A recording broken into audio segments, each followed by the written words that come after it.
ambiente borghese del Quattrocento, quieto, religioso, quasi mistico, descritto con precisione assoluta e che racconta l'intimità di una donna.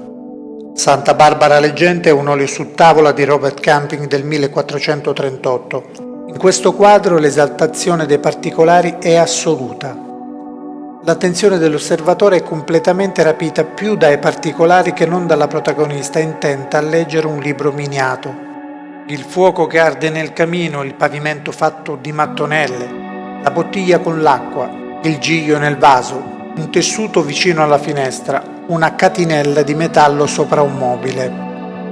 Alcuni di questi oggetti simboleggiano la castità della protagonista. Il colore è acceso, voluminoso, netto.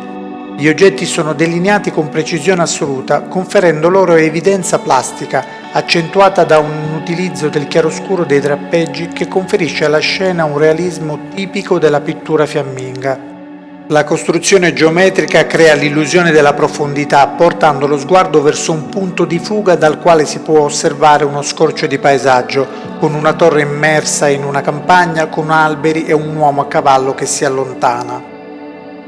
La luce scolpisce le forme e dà volume all'ambiente anche se non è chiara la sua provenienza.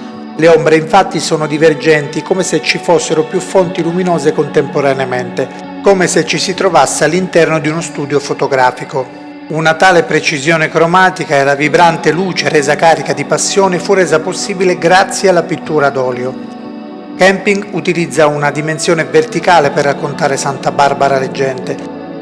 Così il dipinto si può facilmente separare in due porzioni. Quella inferiore è ricca di particolari e oggetti ed è facile perdersi nell'inventariarli tutti.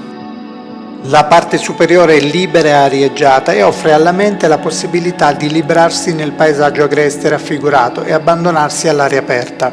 Robert Camping, analogamente a Jan van Eyck, contribuì in modo netto allo sviluppo della pittura fiamminga e a quello della pittura ad olio.